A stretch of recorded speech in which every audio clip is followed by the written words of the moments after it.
understand what I'm about to tell you, you need to do something first. You need to believe in the impossible. Can you do that? What do you desire that you can't have? When I eat a brain, I get visions. Don't ever come back to Gotham. You have failed this city. Jesus, what kind of a preacher are you? There's about a dozen ways that I could stop you right now. But I don't think I have to. Now you should at least give a brother a moment to say something heroically clever. In the future, my friends may not be heroes, but if we succeed, they will be remembered as legends. Welcome to the DC TV report for the week ending Saturday, February 24th, 2018. I'm Edward O'Hare, nickname to be determined. And I'm Sarah Netsley, academic by day, freelance writer by night. We're here to bring you recaps, news, and commentary for all live-action television shows based on DC Comics. And we have one lonely episode this week, but it was a really good episode. Yes, it was. Yes, it was. What we lack in quantity, we make up for in quality. And the TV was good too. Heyo! Yeah. So everyone took off for the Olympics except the Lonely Legends. And yeah, so we got a big break, but we have 7 shows coming up next week. So there's... I'm not ready. I am not prepared. Yeah. I mean, I've been doing a lot of couch sitting with the Olympics, so I've been doing my like marathon stretching and pairs lounge, like it's like luge but lounge. I over-explained the joke already. Yeah. So I feel like I'm ready for 7 episodes, but I'm not ready for 7. You can never be ready for 7 episodes. Is this the most we've had on the show since we started? Yeah. I'm going to make you our official statistician. Yes. For purposes like this. Yeah, the most we've had was 6. Okay, so we're gonna be breaking like the Olympics. We're gonna be breaking records next week here on the DC. I remember Krypton's not that far off. So, and Supergirl will come back. I don't know if Supergirl and Krypton are going to overlap. I guess when Supergirl's back, well, Legends will be gone. Exactly. Or Black Lightning. Yeah, both maybe. Well, Legends will be gone. Okay. So it'll probably stick with Black Lightning for a little bit, but I know this isn't a sports show, and I know that our executive producer Bill Sweeney loathes sports. It's one of the rules he has on the Wicked Theory podcast. Just for the record, so does your co-host. But well, continue. You mentioned the Olympics, and you were watching figure skating. That's not sports. That's costumes. Well, okay. I don't mean that figure skaters. It's a sport. Well, I think you work very hard. We're recording this the day after the women's singles event, and I want to know: do you think the White Russian won? This is hard because I like the silver Olympic athlete from Russia more than I like the gold Olympic athlete from Russia. So I feel like I'm letting my personal feelings get in the way, but. No, kind of no. I would have given it to and not from so sorry. Just the 15 or the 18-year-olds. That's I would have gone with the elder stateswoman and not the young upstart, and I realized that both of them are under 20. Yeah. I didn't watch it. I fell asleep like just as they were starting, and then I just saw them kibitzing about it on Access Hollywood just now. So what? I'm assuming your mom watched. I think so. Yeah. Sure. Strong opinion? She definitely DVR'd it. I haven't talked to her about it. So I just want to say that Apple's texting technology has brought me closer to my mother over the last 2 weeks because we've been able to text catty comments about costumes back and forth to each other. Aww. And it's really strengthened our, mother-daughter bond to be like, what even is that color? Oh my God. Take off some of the necklaces. Jeez. Yeah. My comments usually with the guys, like that neckline's a mistake. All of the guy necklines are a mistake. Why do they want to show their chest quite that much? It's too much. The one with the giraffe neck it's too much, man. The German guy gotta reel that in. Put a scarf around it. Yeah, I just don't trust men without collars. Sorry. Maybe it's a personal thing. Well, there was the one. I mean, you saw the one who looked like General Zod, right? This is the one I'm referring to. Yes. Yeah, very Zod-like with the low V-neck, with the beard, with the kind of sinister hair. Very, very kneel before Zod. Yeah, and there was a French guy doing ice dancing that I think took the silver medal in that. Who had another one of those like just plunging. Oh, French. That's that's the Mhm. one. Same guy. I got the Yeah. countries wrong. Yeah, but another quick flawless segue into so we had some people shout at us on Twitter this week, and I'm sorry. We need to do more ill-informed sports commentary in the future. yeah. Well, That guy, the one guy from the place with the with the cheese, with the that guy. well, we're about to do a little bit more because Redbeard, our buddy Dan at Deek73 at Deek273, sorry, wants to know he'd love my thoughts on the Super Bowl and the win by his beloved Eagles. And I wasn't having any fun there. Not gonna lie. I think in football, there are good guys and there are bad guys, and the two most evil teams on earth are the Patriots and the Eagles. So no one won that night. In my eyes, no one won that night. I probably just alienated half the East Coast, but that's half the Northeast anyway. But that's okay. I feel like David Harbour won that night. David Harbour and his Tide Pods. Yes. Yes. I think we can all agree that Justin Timberlake lost. I think. Hard. I think that's the big takeaway from that evening. Yeah, and we all got to watch a Cloverfield movie that we didn't have to afterwards. Did you actually watch it? Did we talk about this? I have not gotten to it yet. No. Well then I won't taint you with my thoughts then. Well, no, taint away. I only paid about 80% attention, 70% attention to it because, social media, second screen, all that stuff. But I spent at least half of the movie confused. And I first I blamed myself, but I think it was the movie. I just think it wasn't that well constructed, and they kind of forced the Cloverfield elements in a way that made it not quite maybe as organic as it should have been. There were some good performances. Gugu Mbatha-Raw was great. She's always great. Chris O'Dowd, he's always great. Guy who's currently the alienist on TNT was fine. But I didn't dig it the way I dug the first two. I was disappointed. Outer space, like the Something Goes Wrong in a Spaceship is one of my favorite genres of movie. Very favorite. And yeah, I've heard lackluster things. One thing I hearing one review from earlier today. I think it was on IGN's movie podcast. I just want to know because you saw it and I didn't. Is Donald Logue's scenes completely improvised? Like, do you think he had a script that he went off of, or they just put a camera on him and told him go? I always assume that's the case. Because the way they describe that scene, it sounds glorious. For all the wrong reasons. Yeah, it felt, I mean, he's just somebody who's always kind of a smart actor. So he's somebody I feel like you could say, here's the premise, say some things. I would trust him with that. So in my heart, I want that to have been what happened. Yeah, did you notice his character had the same last name as John Goodman's character in 10 Cloverfield Lane? Totally did not. I was unaware that John Goodman's character had a name in 10 Cloverfield Lane. I thought it was just, what's going on with Dan Goodman? Dan Goodman, why are you doing that? Dan Goodman, why are you doing that? No, Dan Goodman, don't do that. Yeah. So, that's movie time on TCTV Report. My favorite was my husband saying, "I haven't seen 10 Cloverfield Lane. What do I need to watch it before?" No. I promise you. No, I've only seen 10 Cloverfield Lane. I still haven't seen the original Cloverfield. Oh, really? Yeah. Huh. Yeah. I like 10 Cloverfield Lane the best of all three. Okay.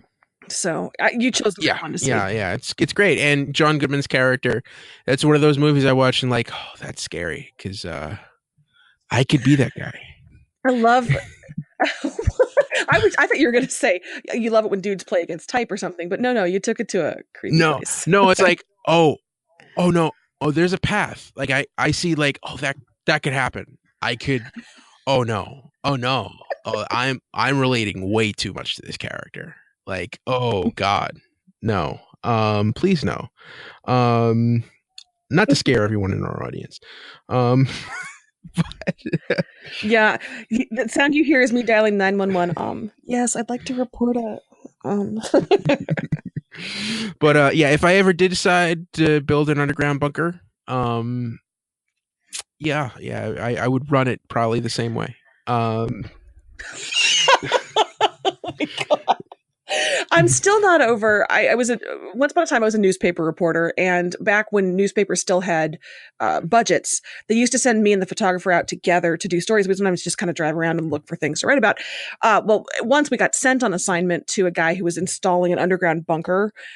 I'm not sure why it was I guess it was the late 90s. I guess he could have been looking ahead to Y2K, but he was a little too excited about having two blonde women checking out his bunker. Like, hey, you want to go down there and check it out? You want to both go down there? And we didn't say anything to each other, but we both kind of just sort of like, I said, I'll go down and we'll stay up here and maybe take some pictures outside. And the unspoken implication there was so she can, call 911 if I don't come out. And when we left, we both agreed that was the creepy, I'm sure he was a perfectly nice guy, but I've been a little skeeved by bunkers ever since because he was just a little too come and look at my bunker, ladies. Nope. He was probably harmless. Probably he was probably Ed O'Haring. He probably just wanted some human contact. That's all. It was a really big bunker if he didn't have any other humans to contact. So why was the bunker so big? I don't know. I always kind of wondered what happened to him. I've never circled back. You don't have to. I bet there's bodies stacked like cordwood in there. Anyway, this got dark. Shall we talk about DC Yeah. TV? So Brian Auer, aka at Bauer Fett, also tweeted at us this week for Sunday. When we asked last week that the CW is adding content on Sunday nights, he has a suggestion. You want to hear it? I so do. Okay, so for Sunday night, we continue the current trend and have Saint Rock, home of Belle Reve Prison and Sarah's favorite hawk people. The show follows the city and its nuances as Carter, a recent hire to the museum, solves mysteries. It's no less crazy than Metropolis, so why not? Well, I mean, it would be a Hawkman show. And the one thing about Hawkman as a character, he's an archaeologist. So it's basically like Indiana Jones with superpowers. Or if you like mediocre network television, Hootin' and the Lady, which is a thing that aired here in this country for a couple of episodes that I have seen, which I shouldn't confess to people who will be listening to this. I guess my question is, can we recast Hawkman? Because I found the Hawkman actor to be a black hole of charisma when he was on The Flash and Legends. So if we can have a new Hawkman, I'm open to it. Yeah. If we're stuck with the same Hawkman, hard pass. Yeah, we could definitely pull that off. I mean, Hawkwoman I didn't mind. Hawkwoman was fine, but Hawkman, ooh. Yeah, that could work. I mean, Hawkman is the most convoluted character in the DC universe because there are 4 different versions of him, and there have been times where they've combined everything. It's he's the reincarnation of an Egyptian prince, and he's also a policeman from the planet Thanagar. I knew the Egyptian prince part from Legends, but I didn't know the rest. Yeah, because the Golden Age version of him is the Egyptian prince, and then the Silver Age one is the alien, and then in the 80s they decided to combine the two. Oh, maybe that was the 90s, and it's really Jeff Johns figured it out and smoothed everything over and actually made it this really endearing love story. And then when the New 52 happened, they decided to just start again from scratch and roll over all that wonderful, beautiful craftsmanship that Jeff Johns had done. So in the New 52, is he Egyptian prince or is he alien cop? He's both again. So. Well, all right then. yeah. And there's the nth metal that gives him the flying powers. And it's just, it's. So your favorite version is the Jeff Johns kind of combining the two in beautiful harmony? Yes.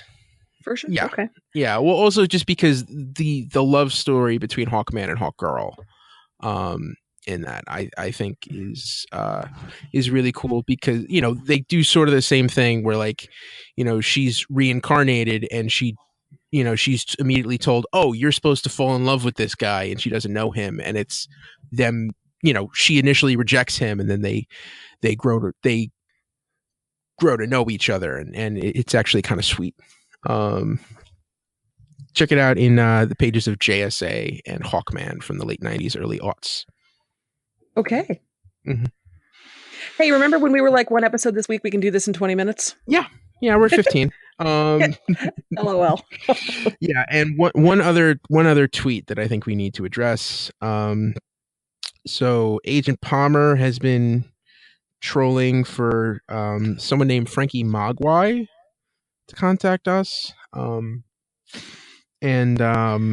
Evidently he's made a promise. Do you know who Frankie Mogwai is, Sarah? No, I'm going to do my best Lucille Bluth here and say I don't understand the question and I won't respond to it. Okay. Well, if you check out the Gotham Lights podcast, Steph on that show mentioned a gremlin who'd been causing technical issues, and evidently they started getting voicemails from that gremlin who's named Frankie Mogwai, who sounds incredibly like Uncle Jay from the Wicked Theory podcast, even though it's not Uncle Jay. Evidently, I've seen physical evidence of this, that it is not Uncle Jay. So a smart, foul-mouthed East Coast gremlin, yes, with strong feelings about the DC cinematic universe. Yeah, comic books, genre films in general. Okay. Yeah.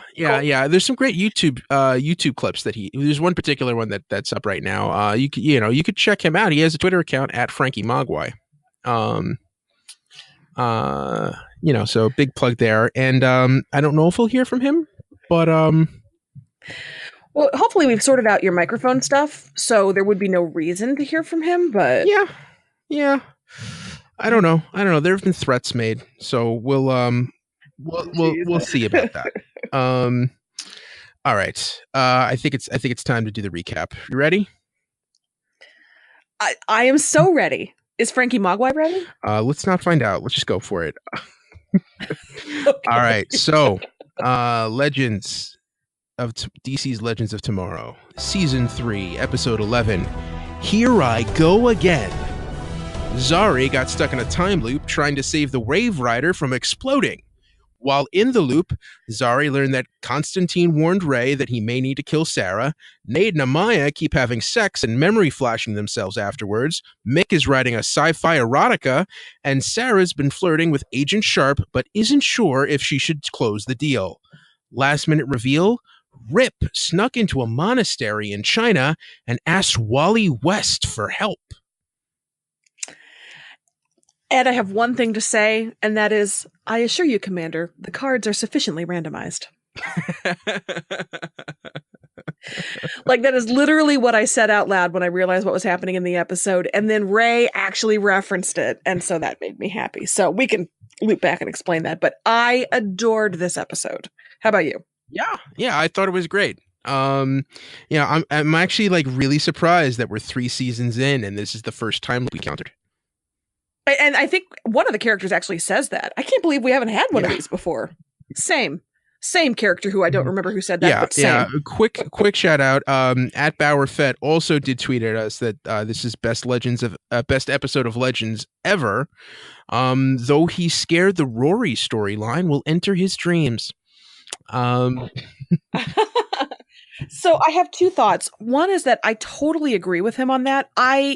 The only thing that keeps this from being a best ever episode for me was that it was a dream sequence. I kind of wish that it hadn't been. That felt, when they revealed that, I was disappointed, but they did manage to pull it back around and I was satisfied by the end. But had it not been a dream sequence, I think I would have liked it more. The reason for it, eventually I came around and embraced. But I agree. I thought that these were the best versions of these characters. I feel like it was the characters kind of distilled to their best, worst parts. in the best possible way. And I so thoroughly enjoyed it. I agree. Yeah. Yeah. I thought, I don't know. I didn't mind as much, that it ended up being a dream. I figured it had to be something like that in the end. And I mean, the cool thing is that Gideon knows way too much about these people. Yeah. You kind of wonder what's Gideon's internal life like? Evidently this is like the Prince compound. Every room is wired for sound. So there are no secrets on the Wave Rider. Because Gideon picks up on everything. Gideon is Santa. Yeah. And it's as in sees you when you're sleeping, not gives you gifts. This is true. So yeah, I think this is a real, like, you know, it made me think of like right to privacy and everything like that. Yeah. I think when you step on the Wave Rider, that's gone. To Brian's second part of his tweet with the Mick thing, I first saw that actor, and I think we've talked about this on the show before, in the little watched show John Doe, where he played a genius with like amnesia. He had hair then, but he was really smart. So I always think of this actor first as a genius.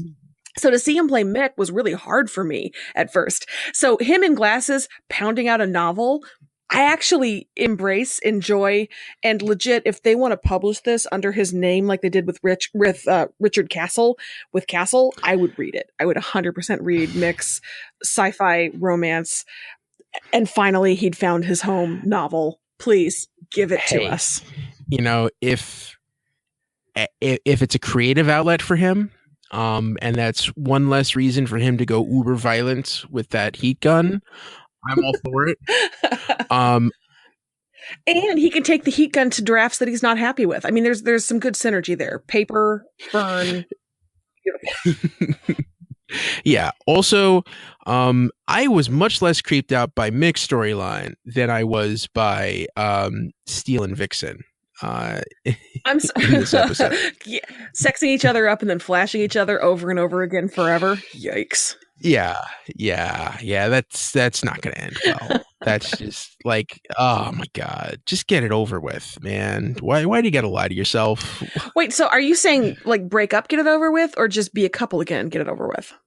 Yeah, but just be a couple again. Yeah. Or just like make a decision. Yeah, make a decision. Her status on the ship, I feel like she left for a reason. She didn't want to come back. She had a life, and now she's back. For how long? That part feels a little undercooked for me. Yeah. I think this is the kind of thing, like, especially with like Kawasa and everything else, I understand why she's sticking around, but I don't see a place for her on that ship at the end of this season. Yeah. And if she wants to take Nate with her, I'm fine with that. Although I will say I actually liked Nate this week. I've never said that before. I enjoyed Nate this week. What is happening? Yeah. Well, yeah, I mean, because he had all the fun lines. He had all the fun stuff with Groundhog Day. You know, Hedgehog Day. Hedgehog Day. Yeah, and you know what's funny? Like, because this is a bottle episode. Everything took place on the Wave Rider. And as I recall, they did that on purpose to keep costs down. We reported on this in a previous podcast, but yeah, they needed to cut some costs, so they said, well, let's do a bottle episode. And so here's where I'm going to drop a bunch of pop culture references in a very short period of time. Because of that, it felt very the Zeppo from Buffy the Vampire Slayer to me, because we never saw the big battle.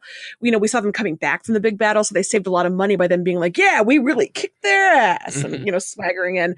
And then it turns into sort of Edge of Tomorrow, when Nate dies over and over, and Zari's just like, yep, this is where you die. Yep, this is where you die. Yep, this is where you die. And then you've got Gideon appearing in a very Doctor's Wife, Doctor Who kind of way.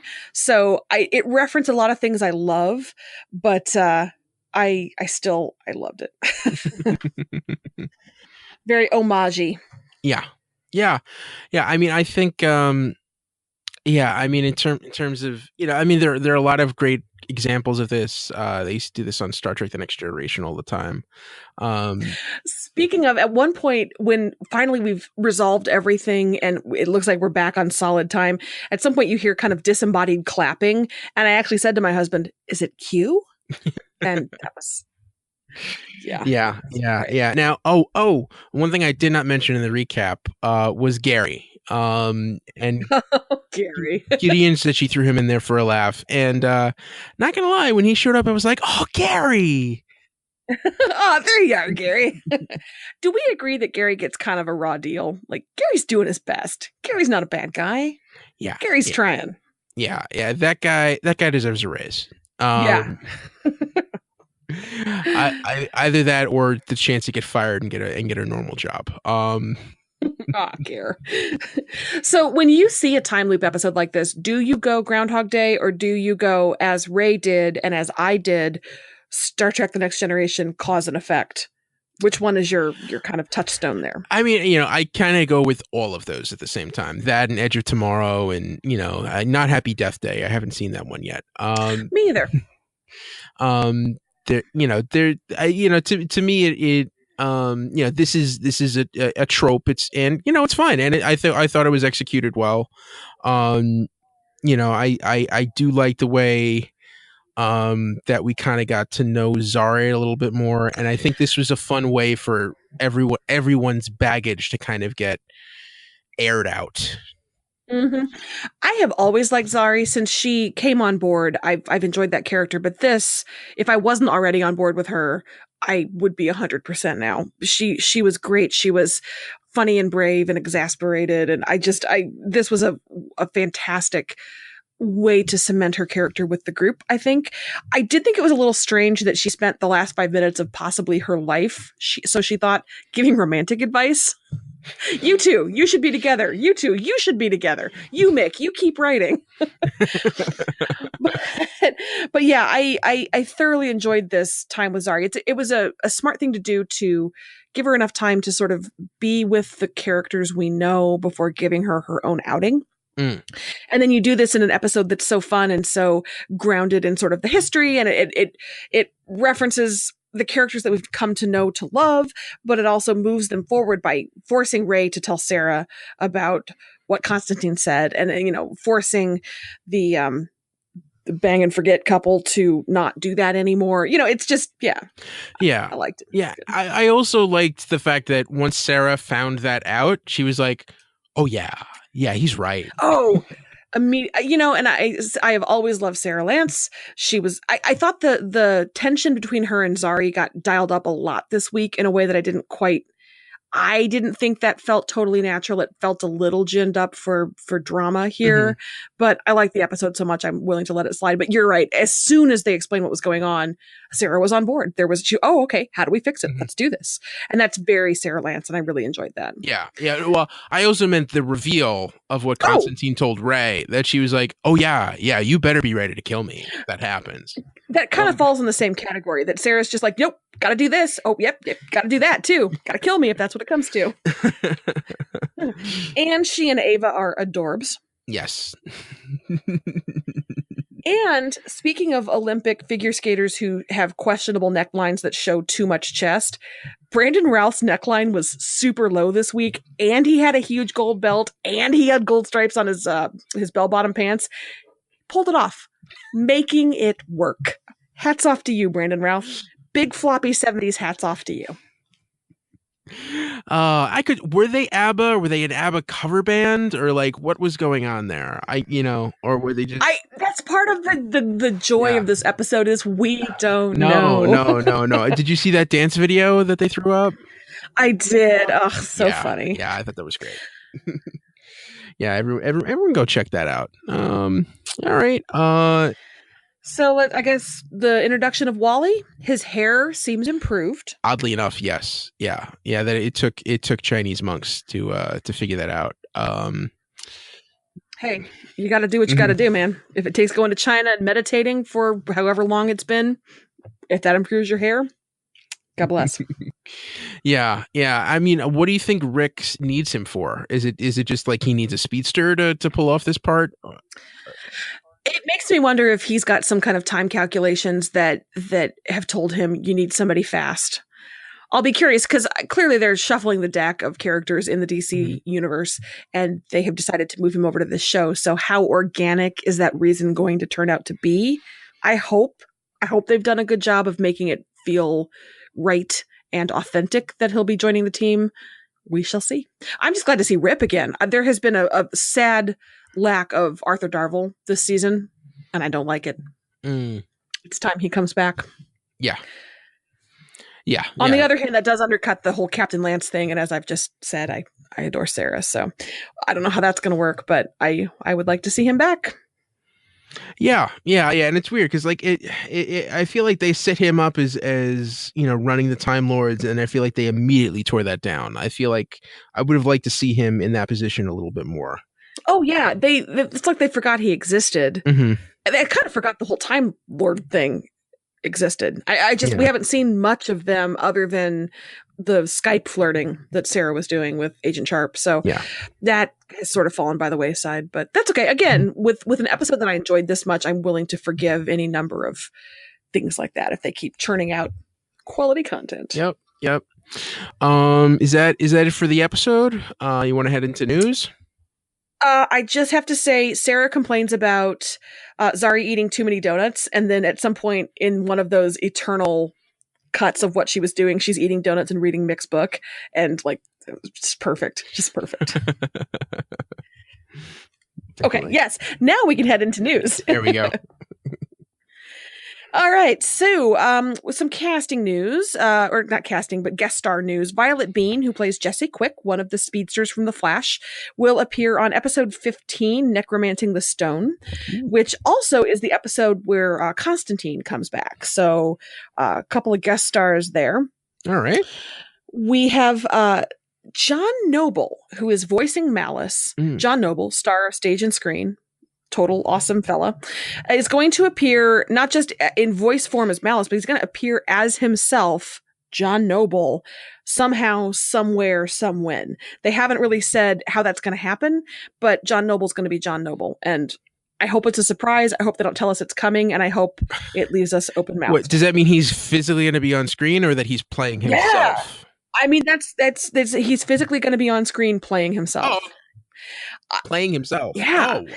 Which is kind of funny to me because I'm not sure how well known, like, do people who aren't us say, "Oh my God, John Noble, I love you, man"? I don't know.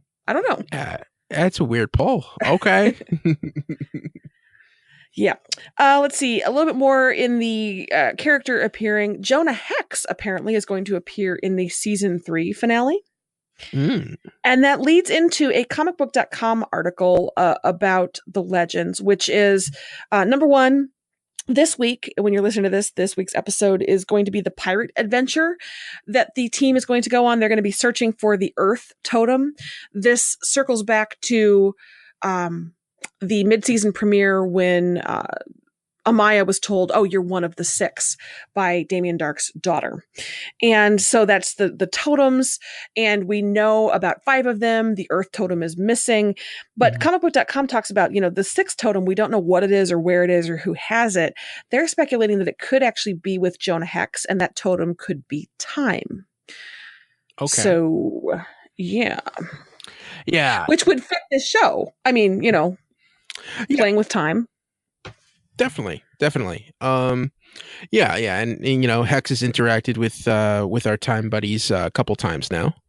I'm glad that he's a recurring character. I thought that in the first episode they didn't really get him right, and then they got better in the second time that he appeared on the show. Are you I'm guessing do you know much about Jonah Hex outside of that really bad Josh Brolin movie? No. And even the Josh Brolin movie, I think I sort of halfway watched it once.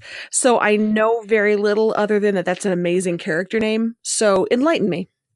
Yeah, Jonah Hex is a character, I think it was created in the 70s. He, when you think of Westerns in DC Comics, he really is the primo character. But, he's this grizzled bounty hunter, walks around in a Confederate soldier uniform.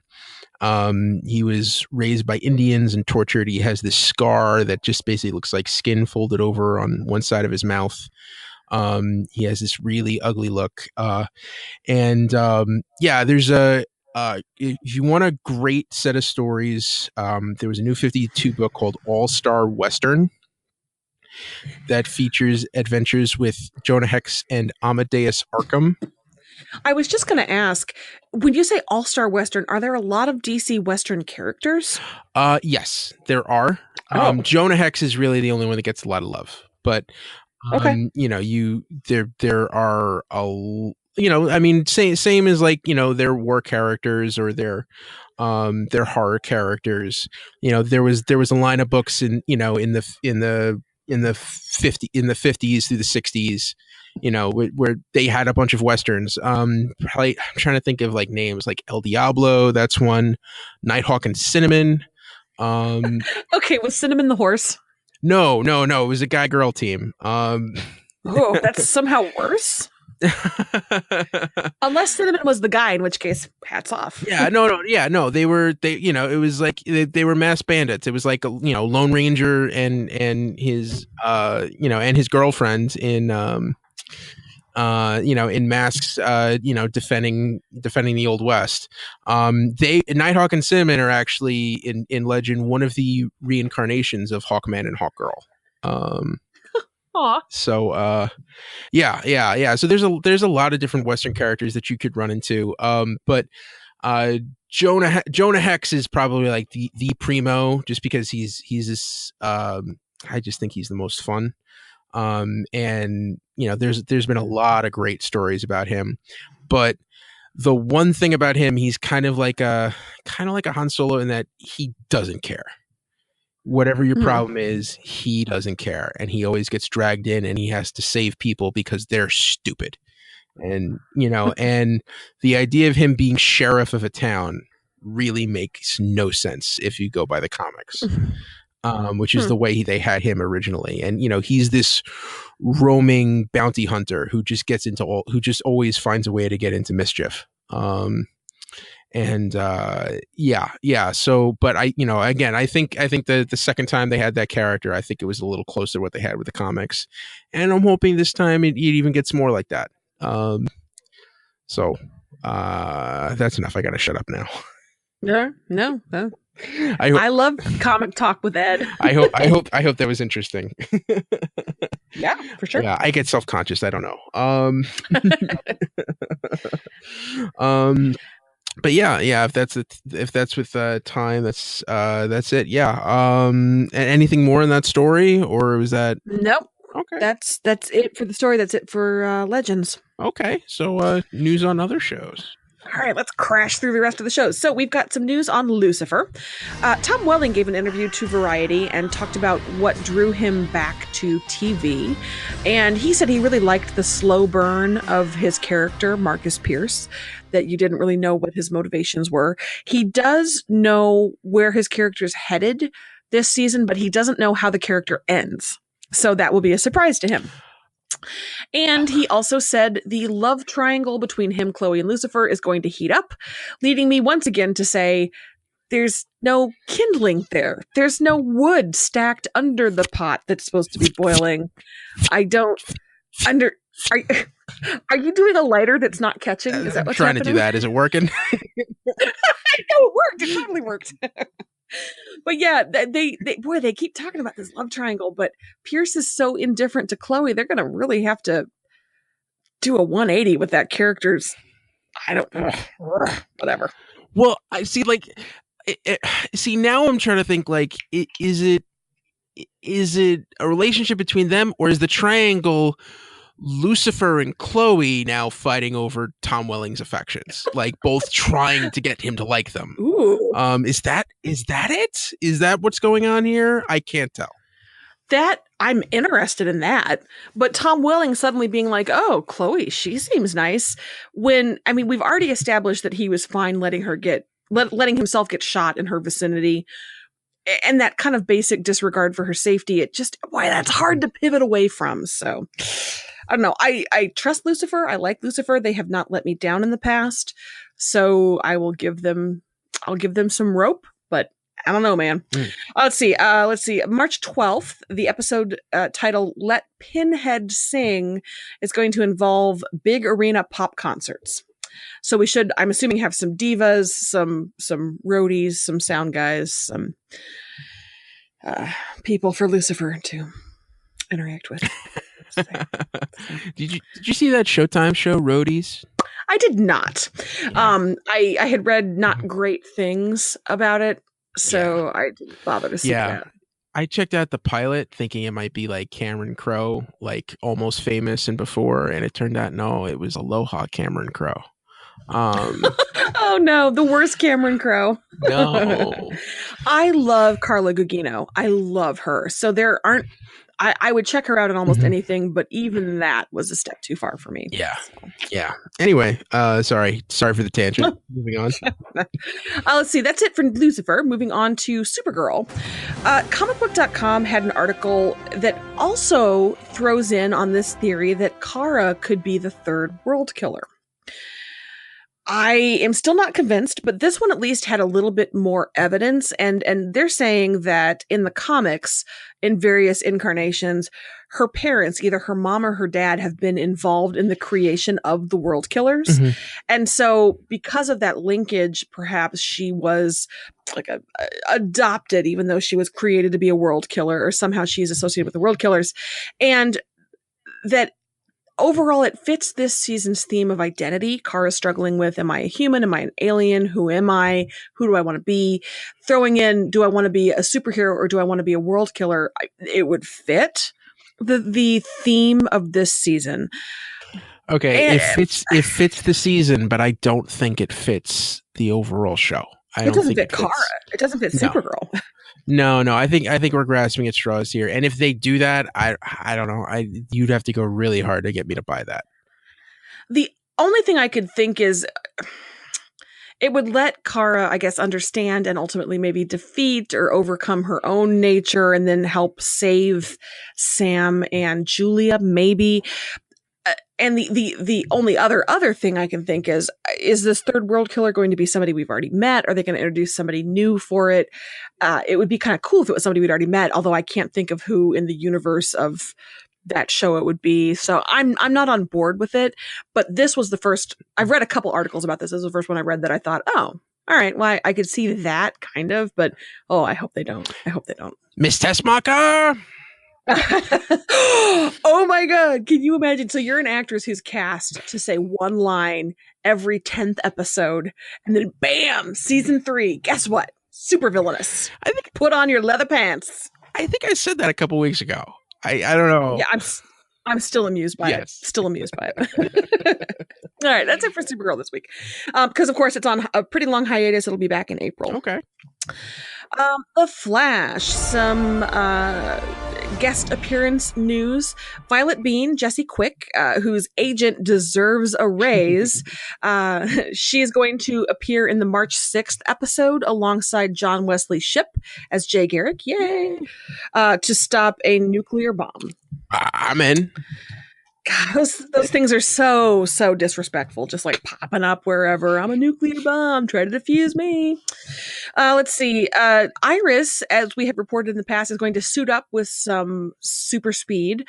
And the reason for that is she encounters a supervillain called the Melting Pot, who swaps her DNA. So she gets some speedster DNA. I think you can all guess from whom. And so that's going to be a bit of a role reversal. And for me, it's just a thank God she's not pregnant moment, because we had speculated that maybe she had super speed because, I'm fine. Of course, they're going to have children. That's awesome for them. But this whole, they're married, they got to have babies now thing drives me crazy. So I'm glad that she's not immediately like, time for babies, Barry. Speaking of babies, though, the article in TV Line mentioned that her costume has kind of purple hues, and that looks a little bit like the Tornado Twin costume from the comics. And the Tornado Twins, of course, are the twins she and Barry have, who become involved in the superhero business in purple suits. Yes. Mm-hmm. Yeah, and I think it's a clean look. I think she's already got a better costume than Ralph. Anybody. Like right now, I'm wearing a better costume than Ralph. So. Yeah. It shows what Cisco does when he cares. I wonder if he'll try to give her a code name, like a superhero name. Will he try to iris that up? I don't know. I guess we'll find out. Yeah. Stay tuned. Let's see. And that's going to be episode 16. Tom Cavanaugh, who, of course, plays Harrison Wells, wrote a short film about inept bank robbers and got Grant Gustin to star in it with him. Aww. The film starring Tom Cavanaugh and Grant Gustin is called, are you ready? Tom and Grant. Oh, okay. So again, this is one of those things. I'm just kind of a sucker for news stories about coworkers who get along and appear in these spinoff projects. So, Tom and Grant coming to no theaters near you. Short film. Yeah, it'll be on YouTube eventually. Eventually. Yeah. Let's see. Hopping over to Arrow. I am so excited about this news. Thea is back in Speedy gear for episode 15. It is about time. Yes. Yay. I'm up for that. Yeah, I know the actress has kind of expressed the desire to, I guess, do less, be on less, but I love her in Speedy gear. I love her in Speedy mode, so this is happy for me. She, in the photos that have been released, is helping what looks like an injured Roy. So this is from the episode where Roy returns. And in episode 15, Black Siren, according to the episode description, makes a shocking decision. Ooh. All right. All right. So now we come to two different news stories about episode 18. Well, about episode 18. Hang on. No, are we not done with Black Siren? We got to go back to that quick. A stunning decision. I was commenting off air that this storyline has turned into Stephen King's Misery. Actually, you said the storyline has turned into Misery, and I just kind of went for the audience. And you said, no, Stephen King. So let's get the full context here. Yes. Yeah. Quentin Lance has turned into Kathy Bates. Or Laurie Metcalf from the stage version. With Bruce Willis, where he famously or infamously evidently wore an earpiece the whole time because he needed his lines fed to him. How is this gossip I've never heard? Oh yeah, this was the show that he did after getting fired from the Woody Allen movie. And when he said the scheduling issue, and then Woody Allen actually came out and says, no, we fired him because he's an asshole. And when Woody Allen calls you an asshole, no, Bruce Willis is not a nice person. If you don't believe me, just read Kevin Smith. I'll stand by Kev. Okay, now I'm trying to put together 6 Degrees of Kevin Bacon style. What did Kevin Smith do with Bruce Willis? Cop Out. And they were in the 4th Die Hard movie together. But Kevin Smith directed Cop Out, which starred Bruce Willis and Tracy Morgan, and there's a book that's out there. I forget the name of it, but where Kevin Smith just basically tells him how Bruce Willis was treated him very poorly, and was not a very nice person at the end.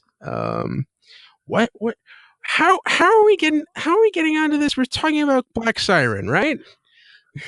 This is your fault, man. Yes, Black Siren, Misery, Quentin, go. Yes.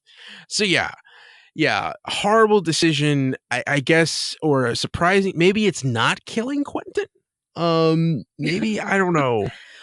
I don't know. Somebody's going to sacrifice him or herself for somebody else. So Quentin's going to die for Black Siren. Black Siren's going to die for Quentin. It's going to scare him straight and off the bottle or whatever. I don't know. I wonder. I don't know if is episode 15 too soon for that to happen. It kind of feels like it to me.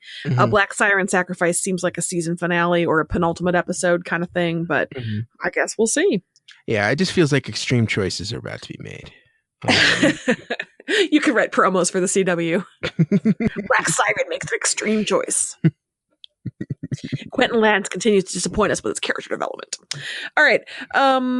Okay. Stephen Amell says that he is in 90% of the scenes in episode 18, kind of like season 1 Arrow when it was all Oliver Queen all the time. And he also on social media posted a picture of that model ship that was in the background of all the scenes shot in Queen Mansion. Okay. Making people wonder if we're going to see some Queen Mansion shots, which would have to be a flashback because apparently in the crossover comic book season 2.5 appearing between seasons 2 and 3, Queen Mansion exploded or burned down. I'm sorry, it burned down. I don't know that there was an explosion. Presumably there was.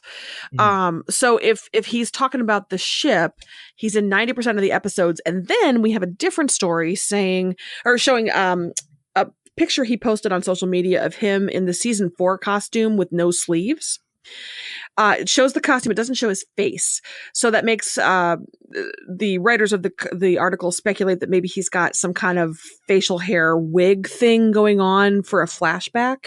So between Queen Mansion, season 4 costume, him being in 90% of the episodes, the speculation was that maybe he is going to be in flashbacks involving maybe Richard Dragon and how he came to be the big bad. What is his motivation for really, truly wanting to mess with Oliver Queen? So, wow. I appreciate the detective work, internet. Thank you. That's a lot of speculation. I hope none of it's true, just so we can all laugh. Some people just want to watch the world burn, apparently. Okay. Last little bit of Arrow news. Kira Zargovsky has been cast as Athena from the League of Assassins, who comes to town to revenge Malcolm Merlyn's death. Which is interesting because Malcolm Merlyn's death is not really Oliver's fault. Yeah. Question mark? Yeah. I mean, it's all kind of Oliver's fault, but that's more a Prometheus thing. Well, all I know is this is how we get John Barrowman back on the show. Okay, I'll take it. Yeah, I'll take it. Say no more. All right, let's run this down. Let's blast through these. What are the news stories we got? All right. iZombie. It is back this week. I am excited. So we have some interviews with Rose McIver where she talks about the shape of the season to come. There's not going to be one big bad, but there's going to be kind of a handful of new villains. Plus one familiar villain, Blaine, remains evil. And now that zombies are out in the open, he can sort of be a leader of the underworld without having to hide his true nature. She also says that the show overall is funnier this season than it's ever been. They've kind of heightened the contrast between the drama and the comedy. She says that Liv and Major are still people who love each other very much, but politics is going to get in the way for them. Aww. I know. They're going to have a disagreement about how Fillmore Graves goes about the zombie business, I guess. But I'm so excited about this. Major apparently is going to be tasked with mentoring young at-risk zombies. It has always bothered me that his season 1 job working with at-risk youth, that he lost that job when he started spiraling and he kind of drifted as a personal trainer and then as sort of a military guy. That's bothered me because he had this career and he was good at it and he had this calling and it was taken away from him for reasons that were not really his fault because zombies are really a thing. And so he gets to do that again. He gets to be kind of that social worker thing again. So I hope Major finds some career satisfaction in mentoring young zombies. Let's see. We reported many episodes ago about the casting of Daniel Bonjour, best known maybe from The Walking Dead, as a documentary filmmaker named Levon. He is going to be Liv's new love interest this season, apparently. And Rose McIver pointed out that makes their couple name Livon, Livon, which is subtle. Puns. Fillmore Graves level subtle. Let's see. In an interview, Rahul Kohli, who plays Robbie, said that he thinks the chances of this show getting a 5th season are maybe 50-50. Which is not great news if you like iZombie, which I do, and Ed, I think you do. What does he know? I know. What does that guy know? What so does he know? I don't know if is that based on anything. Did the showrunners see that in the media and did they call him to be like, dude, what are you doing? I don't know. Well, I mean, if you crunch the numbers, He's kind of has a point because the ratings have dipped a little bit each season. And this is the big splashy go for it kind of thing. I think the real test is going to be whether if the season ends on a cliffhanger. Because that to me is like, but if it ends in a place where like if the show ended here, you'd understand. Maybe. Well, we reported previously that they've finished filming for this season, so it's done. I sincerely hope they have some kind of ending that could be an ending, because there's nothing worse than, a showrunner who knows there's a chance that it's not going to come back, intentionally leaving a cliffhanger ending as a screw you to the network. So frustrating. So I hope that's wrong. I hope we get more seasons, but if we don't, I need an ending. I need an ending. Yeah. I don't ask for much. Just live in major together, happy. That's what I need. Just the end. All right.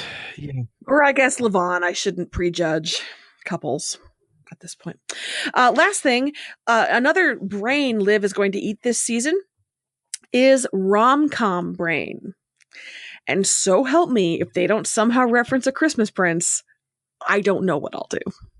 Riot in the streets, quietly, politely, like the Midwesterner that I am. Now, is it going to be a Sandra Bullock rom-com brain or a Meg Ryan rom-com brain? Because those are two completely different things. I don't see now my rom-com brain, which I admit to having, it has room for both, plus Reese Witherspoon, plus your more offbeat rom-coms like 500 Days of Summer. So, I don't know if it's going to be a well-rounded rom-com lover or if it's going to be just nothing but Kate Hudson. I don't know. As long as it's not a Katherine Heigl rom-com brain. Oh, good Lord. I think we'll be okay. Oh, that's it for iZombie. Okay, on to very serious business. Krypton. We have a first look at Brainiac, not Brainiac 5 Ed. Brainiac. Just so we're clear. Brainiac proper. Brainiac Prime. Probably Brainiac Prime is a thing for all I know. Played by Blake Ritson. You may know him from Upstairs, Downstairs. He was in Da Vinci's Demons. If you're my demographic, he was Mr. Elton in Emma. He, in makeup, is fairly terrifying, such that he actually made a crew member drop her lunch when she saw him in makeup unexpectedly. So what did you think of his look? I think it looks good. I think it looks scary. It feels like that was like a weird set, like it was a set photo. Like it didn't seem like a production still. So I want to see what this looks like on screen. I want to see him, what it looks like moving around. But yeah, I'm excited that, hey, we're going to Krypton, and it's, that they're sticking with stuff from the comics, and that we're going to get Brainiac. One of the scariest Brainiac stories you can see on screen, I think, is the episode in Superman the Animated Series where they show his origin and Jor-El having to deal with Brainiac, and he is quite the creepy villain in that cartoon. So I can't imagine the kinds of things that he can get to in a live action show. So, CW makeup budget versus sci-fi makeup budget, which looks better to you so far? Oh, sci-fi hands down, because he's actually green. Where Brainiac 5 looks like he ended up in a snowdrift for too long. Yeah. It's more blue, and like, it doesn't look like it's fully applied. Like they just stopped halfway and just had to throw him on set. All right, that's all I've got for Krypton. Oh, I'm sorry. Did you need to say more about? No. I'm just saying I'm being really mean right now. Sorry. I feel like we've kind of spent this whole episode being a little. Titans. You ready for some Titans? Titans. Yeah. Which allegedly is a thing that's allegedly going to happen on this alleged streaming service, which is coming someday to a TV near you. We have a bunch of casting news. So, Jake Michaels will play Robot Man from Doom Patrol. Ooh. Bruno Bashir will play the Chief, and April Bowlby has been cast as Elastigirl. All right. Now, Bruno Bashir you may know from Narcos or from The Bridge. He's a Mexican actor. Okay. April Bowlby was Crazy Meg from How I Met Your Mother. She's also Stacy from Drop Dead Diva. Again, my demographic might know her. She's charming and funny, and I'm looking forward to that very much. Jake Michaels is handsome and has a lot of one-episode appearances in a lot of TV shows that you don't watch. Like you, the general you, not you, Ed, you. Yeah. And you know what? For Robot Man, that could work. You just have to be handsome to be Robot Man? No, you have to fit in the suit.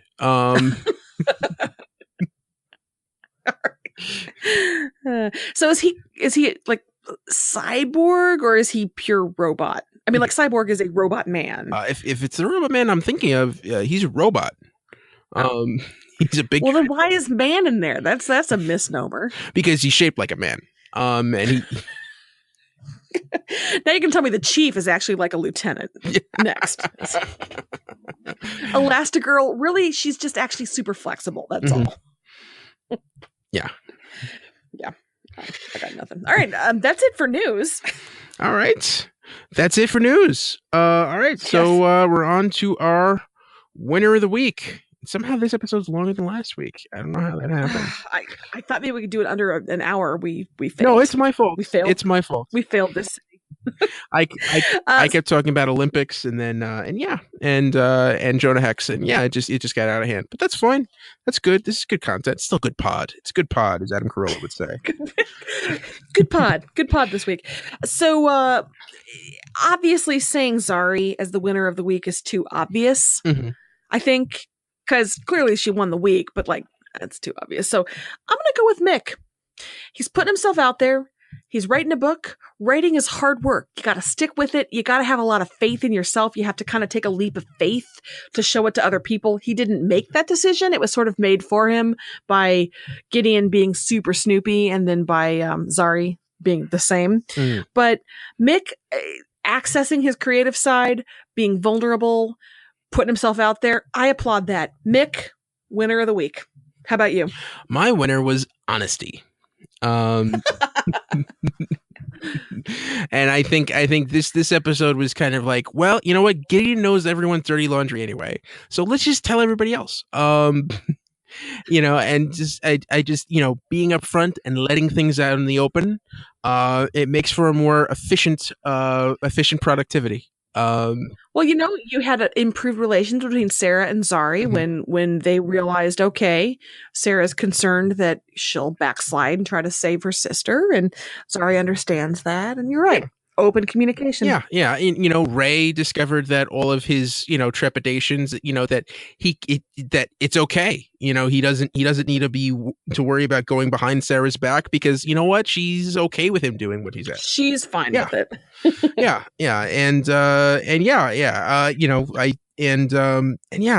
Sarah and Ava and Nate and Amaya are going to be able to, get it daily and nightly and ever so rightly. So, and remember it afterwards. There was something creepy about that storyline. There was something real creepy about that. Really weird about that. It was consent and they both agreed to it, but still. Yeah. So, that's our winners for the week. And, I think that means that's the DC TV report for this week. I think you're right. Yeah. Well, you can find us on Twitter. I'm at Edward O'Hare TBD. And I'm at Sarah Netzley, SARANETZLEY. Yeah, and you can also follow the show on Twitter at DCTV Reports. Please send us all those lovely tweets. Frankie Mogwai, if you wanna hold off on that, we understand.